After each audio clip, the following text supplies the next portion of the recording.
No suelo hablar de esto, no porque no quiera recordar, sino porque cada vez que lo hago, vuelvo a sentir ese aire frío en la nuca, el mismo que me acompañó aquella noche en la Hacienda del Carmen, en Agualulco de Mercado, Jalisco. Era 2018. Yo trabajaba como fotógrafo independiente, especializado en locaciones antiguas. Me contrataban para documentar lugares históricos, haciendas, iglesias y edificios coloniales. Aquella vez me llamaron para cubrir un evento de turismo cultural que se haría en esa hacienda, ahora convertida en hotel. Desde que llegué, el lugar me impresionó.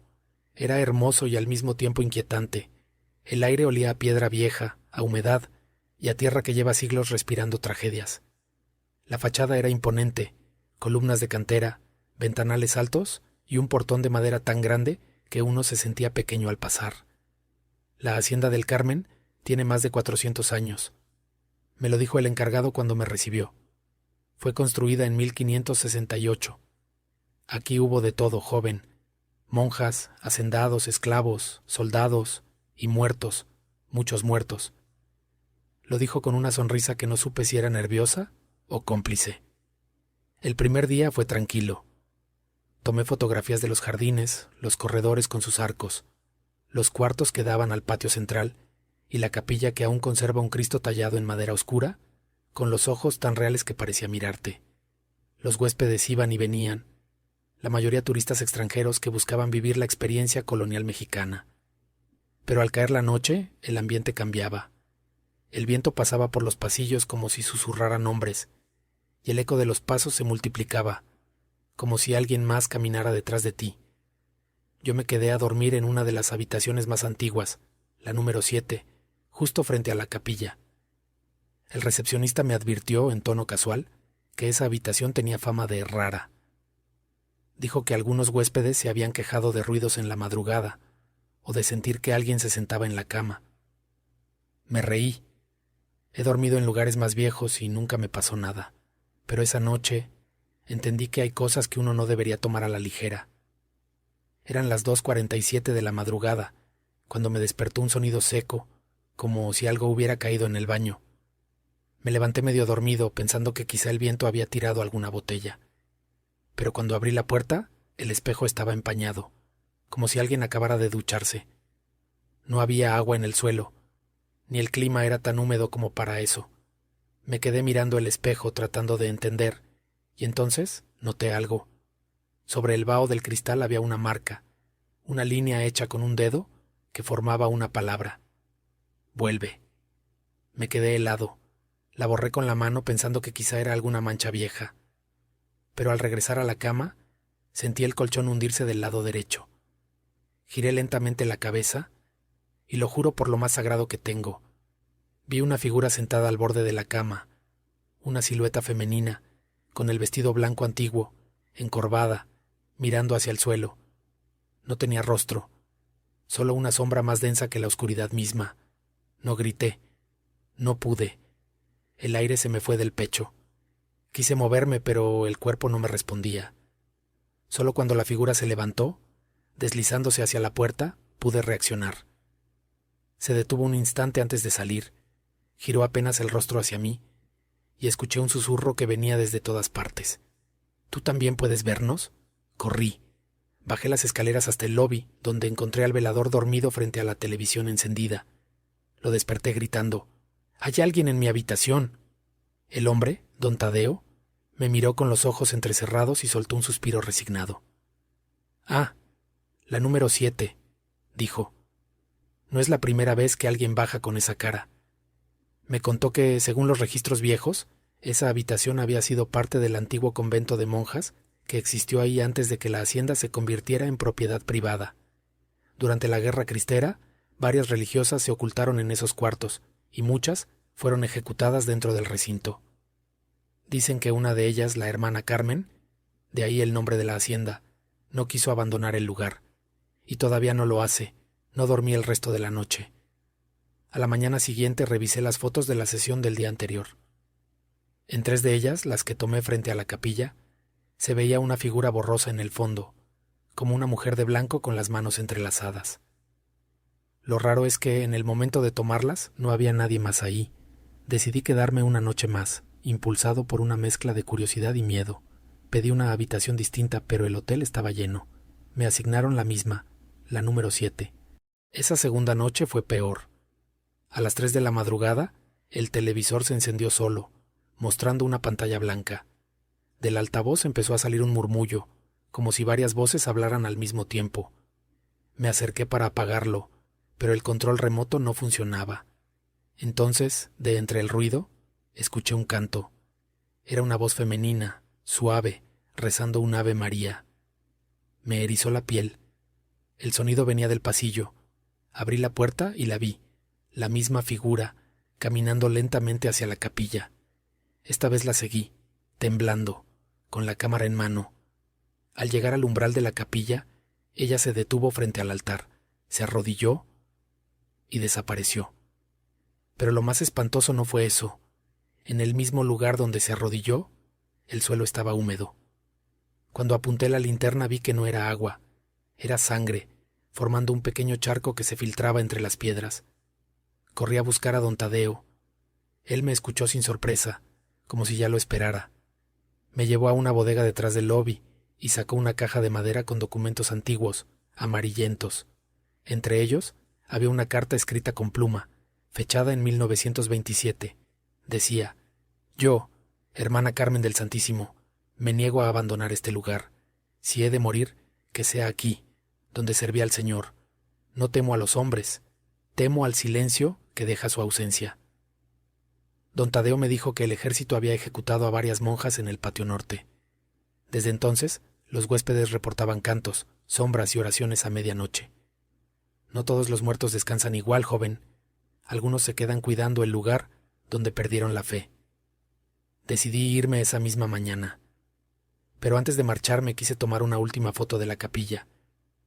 Cuando la revelé, días después, vi algo que todavía me persigue. En el reflejo del cristal del altar se veía mi silueta, y detrás de mí, claramente, la de una mujer con hábito blanco, mirando hacia la cámara. Desde entonces he trabajado en muchas locaciones, pero nunca regresé a esa hacienda. A veces, cuando edito mis fotografías en silencio, me parece escuchar un susurro, como el roce de una tela vieja detrás de mí, y un murmullo que repite la misma palabra que apareció aquella noche en el espejo. Vuelve. No sé si algún día lo haré. Solo sé que hay lugares donde el tiempo no pasa, donde las almas no olvidan, y donde la historia no se cuenta con palabras, sino con presencias. Y cada vez que pienso en la hacienda del Carmen, recuerdo la mirada de esa sombra, el eco de su oración. Y me repito algo que aprendí demasiado tarde. No todo lo que se construyó para la fe fue bendecido para siempre.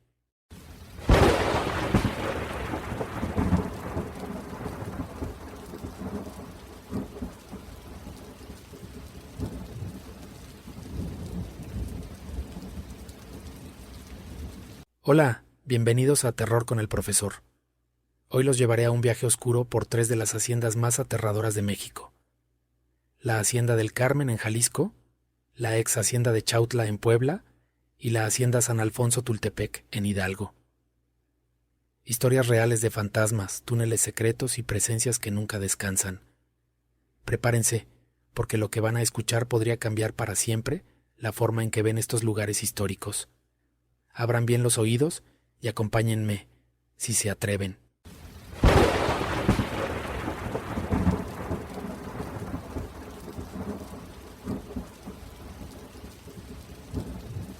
Nunca creí en fantasmas, hasta aquella noche en la ex hacienda de Chautla, en Puebla. Trabajaba allí como guía turístico desde hacía un año. Conocía cada rincón del lugar, el castillo estilo inglés del siglo XIX, los túneles que llevaban al lago, los pasillos de piedra que aún conservaban la humedad de siglos. Creía que ya había visto todo, hasta que una noche me quedé solo después del cierre y descubrí que algunas historias deberían permanecer sin ser contadas. Era mediados de 2019. La hacienda estaba tranquila. Los visitantes del día ya se habían ido. Las luces del castillo se apagaban automáticamente y los empleados terminaban de cerrar puertas y ventanas. Yo me quedé un rato más para organizar unas fotografías y preparar las rutas del día siguiente.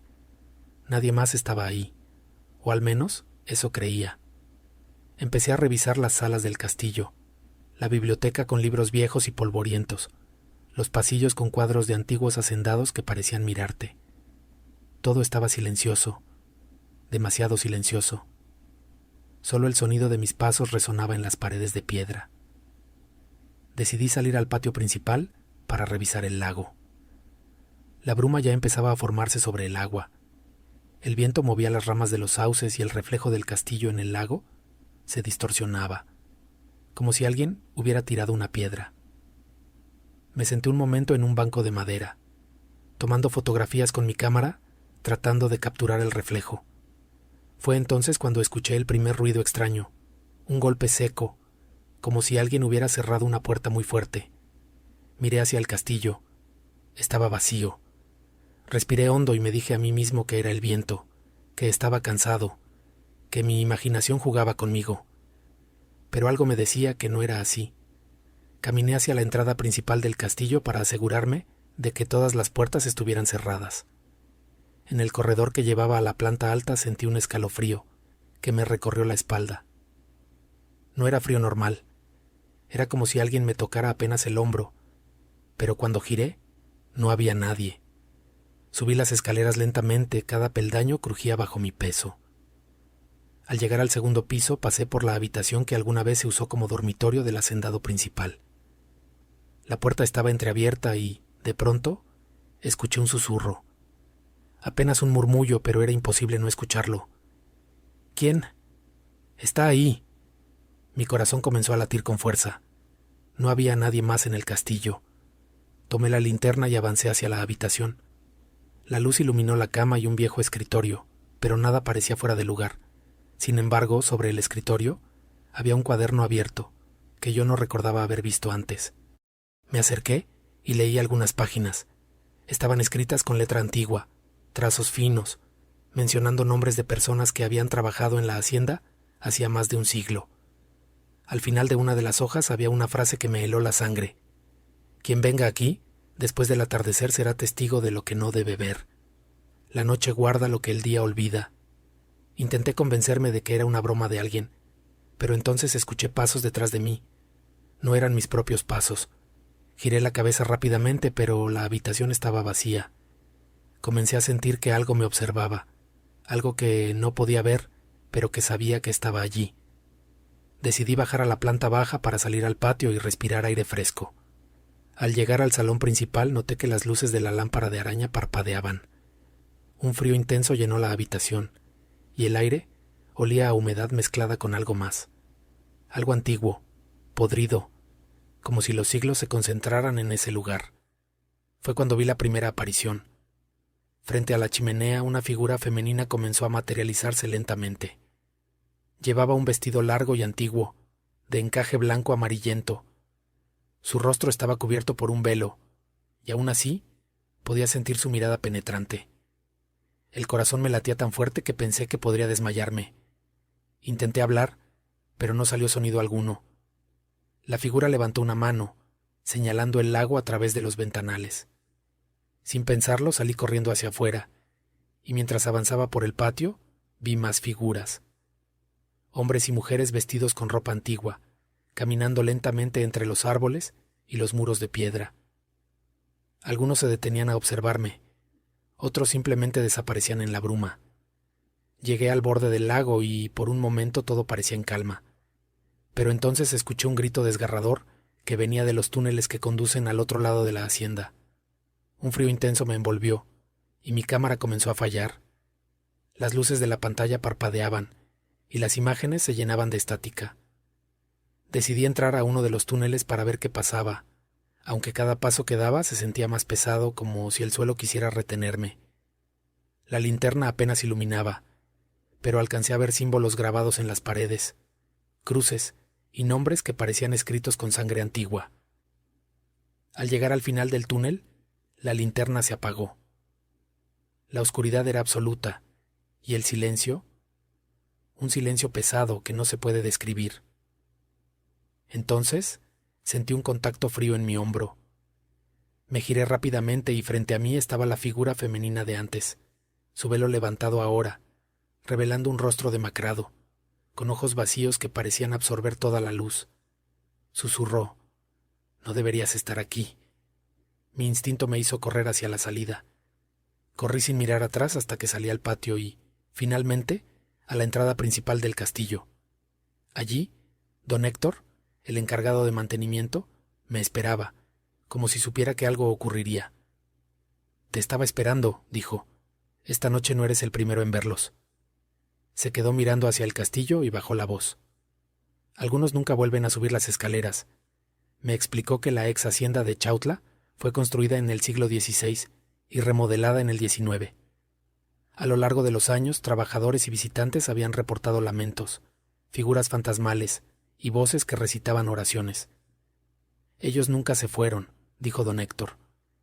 «Algunos están atrapados entre la vida y la muerte, cuidando la hacienda que fue su hogar o el lugar donde encontraron su final. No dormí en toda la noche. Pasé sentado frente al lago, con la cámara en la mano, revisando las fotos que había tomado. En cada una aparecían figuras borrosas, como si fueran sombras humanas, todas dirigidas hacia mí, como observándome. Al amanecer la luz del sol dispersó la bruma, y por primera vez en horas sentí que podía respirar. Pero algo en mi interior me dijo que no había terminado con esa experiencia, que las figuras seguían ahí, esperando a la siguiente persona que entrara después del anochecer. Desde esa noche he vuelto a la hacienda solo durante el día, evitando quedarme después del cierre. Sin embargo, cada vez que edito las fotografías o veo el lago, siento la misma sensación de ser observado. Y a veces, cuando la bruma cae temprano, parece que puedo escuchar un susurro entre los árboles, que me recuerda lo que aprendí esa noche. Hay lugares donde la historia no terminó, y donde los muertos todavía caminan entre nosotros, esperando que alguien más los vea.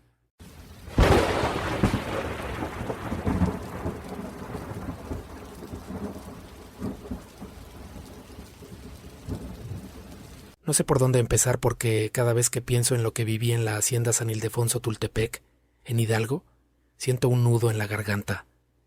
No hablo de historias contadas por otros, ni de leyendas de internet. Hablo de hechos que vi, que sentí y que todavía me persiguen cuando cierro los ojos. Era el verano de 2020. Yo trabajaba como documentalista de lugares históricos y me contrataron para hacer un reportaje sobre las haciendas de Hidalgo. Cuando me dijeron que la última locación sería San Ildefonso Tultepec, no podía imaginar lo que me esperaba. La hacienda tiene más de 3 siglos de historia. Sus pasillos, corredores y túneles guardan secretos que pocos conocen, y los que los conocen rara vez lo cuentan. Llegué a media tarde. El aire estaba cargado de humedad y el aroma a tierra y madera antigua. El portón de hierro estaba abierto, y al pasar noté cómo las sombras de los árboles se alargaban sobre los muros de piedra. Me recibió don Fernando, el encargado de la hacienda, un hombre alto, de mirada severa pero tranquila. Me hizo un recorrido rápido, mostrándome los patios, los cuartos y, sobre todo, los túneles que conectaban la hacienda con la iglesia cercana y otras propiedades vecinas. Muchos de esos túneles se construyeron durante la época colonial, me dijo. Los hacendados los usaban para moverse sin ser vistos y otros para esconder. Cosas que no podían mostrar al mundo. No dije nada, pero sentí un escalofrío. Siempre he sabido que los lugares antiguos guardan secretos. Lo que no imaginé era que esos secretos todavía estuvieran activos. Decidí quedarme una noche, solo, para documentar la hacienda de manera más íntima. Don Fernando accedió, con una condición: no adentrarme demasiado en los túneles después de las 10 de la noche. Sonreí y asentí, aunque no podía dejar de sentir curiosidad por explorar los pasadizos antiguos. La noche cayó rápido. La luz del atardecer desapareció y los corredores se llenaron de sombras alargadas. Tomé fotos de los patios, los arcos y la capilla interna, intentando capturar la esencia de la hacienda. Mientras revisaba las fotos en la cámara, sentí el primer indicio de que algo no estaba bien. Un frío intenso que no correspondía con la temperatura exterior. Decidí hacer caso omiso y seguí mi trabajo. Cuando el reloj marcó las 10, recordé la advertencia de don Fernando y decidí volver a la habitación que me habían asignado.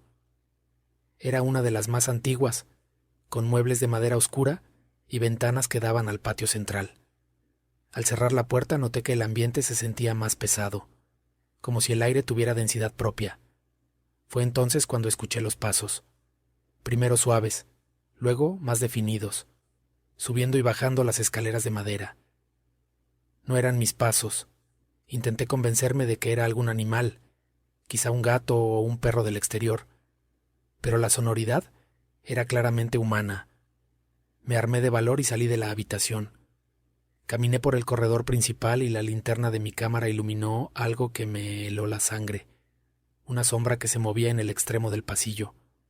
Al acercarme, la figura desapareció, como si se hubiera desvanecido en el aire. Fue el primer contacto visual. No sabía qué esperar, pero sentí que debía seguir. Bajé hacia el patio trasero donde los túneles comenzaban. La entrada estaba cubierta por piedras y enredaderas, pero el marco de hierro aún estaba visible. Respiré hondo y entré. El túnel estaba oscuro, húmedo, y olía a tierra vieja y madera podrida. Cada paso que daba reverberaba en las paredes de piedra. Sentí que algo me seguía. Una corriente de aire frío me rozó el cuello, y un susurro apenas audible recorrió mis oídos. No debiste venir. Me giré rápidamente, pero no había nadie. Avancé unos metros más y llegué a una bifurcación. El túnel izquierdo descendía hacia lo que parecía un sótano, mientras que el derecho subía ligeramente. Elegí el izquierdo, guiado por la sensación de que allí ocurriría algo. A mitad de camino, la linterna de mi cámara comenzó a parpadear. El sonido de pasos se multiplicó, como si varias personas caminaran tras de mí. Mi respiración se aceleró. Entonces lo vi. Una figura masculina vestida con ropas antiguas, su rostro pálido y los ojos fijos en mí. No hablaba, solo me observaba. Intenté retroceder, pero algo me empujó hacia adelante. Cada paso era pesado, y la sensación de ser observado era abrumadora. Cuando llegué al final del túnel, el espacio se abrió en una pequeña sala subterránea. Allí había muebles antiguos cubiertos de polvo, y en el centro, un retrato de un hacendado con la mirada severa. Fue entonces cuando escuché un grito agudo, como de mujer, que resonó en todos los túneles. La figura masculina desapareció, y en su lugar apareció la sombra de una mujer, con un vestido largo y encaje amarillento, la cara cubierta por un velo. Caminaba lentamente hacia mí, y a cada paso el aire se llenaba de un olor a flores marchitas y madera quemada. ¿Por qué estás aquí? Este lugar no es para los vivos. Intenté hablar, pero no salió sonido. El terror me paralizaba. Recordé las advertencias de don Fernando y, con esfuerzo, giré sobre mis talones y corrí hacia la salida del túnel. Mientras avanzaba, escuchaba más susurros, lamentos y pasos que me perseguían. Cada sombra parecía moverse con intención propia. Al salir al patio trasero, jadeando, me encontré con una tercera figura. Un hombre mayor, con sombrero de ala ancha y vestimenta colonial. Su mirada era penetrante y extendió una mano hacia mí como si me detuviera. El tiempo pareció detenerse. Su voz, aunque apenas audible, atravesó la noche. Nunca debiste entrar solo. Corrí hacia la casa principal sin mirar atrás. Las puertas estaban cerradas, pero la llave estaba en la cerradura de la entrada principal, como si alguien la hubiera colocado allí para que escapara. No me detuve hasta alcanzar la carretera y subirme a mi coche. Al día siguiente, regresé con don Fernando y le conté lo sucedido. Él asintió con una expresión que mezclaba tristeza y resignación. Muchos que vienen a documentar la hacienda buscan pruebas de lo paranormal. Pocos lo encuentran, y los que lo hacen no vuelven a ser los mismos. Revisé las fotografías que había tomado en los túneles y en el patio trasero. En todas aparecían figuras borrosas, algunas apenas perceptibles, otras más definidas, como sombras humanas observándome. En una, el rostro del hacendado me parecía claramente visible, con los ojos que seguían mi movimiento. Desde esa noche evito ir solo a lugares antiguos, y aunque continúo mi trabajo como documentalista, no puedo olvidar lo que viví en la hacienda San Ildefonso Tultepec. Algunas noches, cuando cierro los ojos, todavía siento que alguien camina detrás de mí y escucho susurros que me recuerdan la advertencia de aquella mujer. Este lugar no es para los vivos, y cada vez que paso cerca de un túnel antiguo o de una hacienda abandonada, recuerdo lo que aprendí de la manera más aterradora posible. Algunos lugares guardan secretos que no quieren ser descubiertos, y las sombras del pasado nunca se van. Nunca más volví a Tultepec solo, y sigo preguntándome si alguna de esas figuras todavía me observa, esperando que vuelva.